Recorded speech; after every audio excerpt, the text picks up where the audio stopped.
আসামের 14টির 14 আসন বিজেপির সপক্ষে যাবে। কেননা কেন্দ্রে মোদির গ্যারান্টি, রাজ্যে মামার ওয়ারেন্টি রয়েছে। একদিকে কংগ্রেসের রাহুল গান্ধী, অপরদিকে বিজেপি দলের নরেন্দ্র মোদী। মানুষ মোদীকে চায়। স্কুলের ছাত্রকে এ কথা জিজ্ঞাসা করলে মোদির কথাই বলে। এ কথাগুলো রাজ্যের মুখ্যমন্ত্রী ডক্টর হিমন্ত বিশ্ব শর্মার। বৃহস্পতিবার কাটিগড়ার হিলারা ফুটবল ময়দানে নির্বাচনী জনসভায় অংশ নিয়ে ফের একবার মোদী সরকারের জয়গান গেয়ে পরিমলের সপক্ষে ভোট চাইলেন মুখ্যমন্ত্রী হিমন্ত। পূর্বে মঞ্চ ধরে রাখেন শিলচর লোকসভা আসনের প্রার্থী পরিমল শুক্লবৈদ্য, সাংসদ রাজদীপ রায়, জেলা সভাপতি বিমলেন্দু রায়, তপশিলি মোর্চার জেলা সভাপতি নিবাস দাস, অমিয় কান্তি দাস প্রমুখ।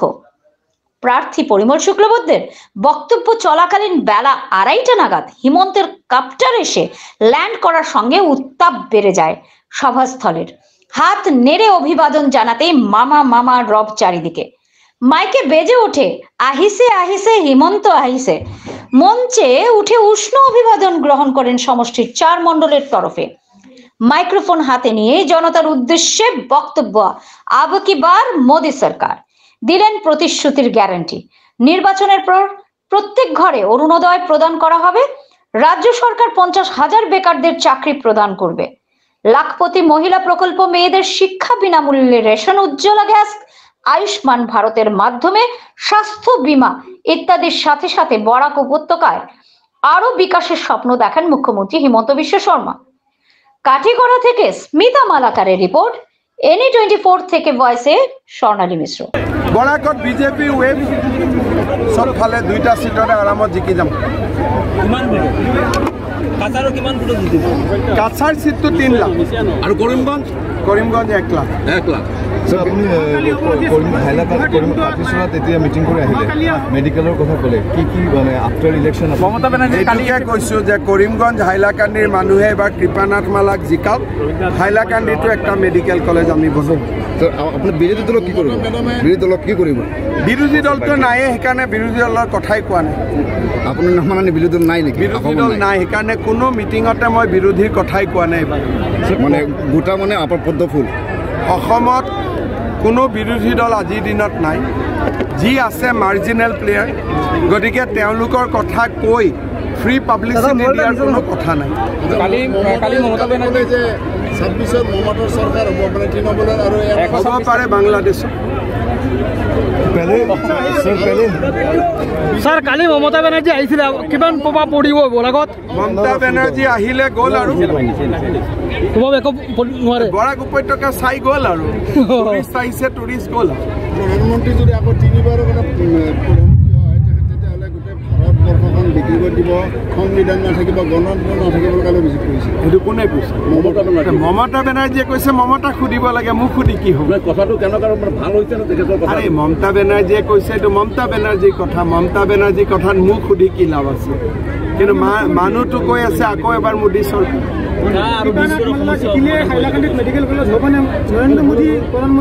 কৃপানাথ মালা জিকিলে হ'ব না? মাটি দাঁতিটো MP হে দিব লাগিব। অমিত শ্বাহ আহিব নেকি? অমিত শ্বাহ আহি আছে 21 তাৰিখে গধূলি ৰোড শ্ব'। আপচাটো কাছাৰত নাই। অসমত অকল 2খন ডিষ্ট্ৰিক্টত আছে, এইটো উঠি যাব। 5টা। सर पहले कछार में लग रहा था जैसे त्रिकोणीय लड़ाई था, लेकिन कोई त्रिकोणीय लड़ाई नहीं है। कछार में तृणमूल वाला 80,000 वोट मिलेगा, कांग्रेस को 80,000 वोट मिलेगा, बाकी सब बीजेपी को मिलेगा। बीजेपी बाकी सारे बीजेपी मिलेगा। 80,000 वोट तृणमूल मिलेगा, 80,000 वोट कांग्रेस मिलेगा, बाकी सारा वोट बीजेपी को मिलेगा।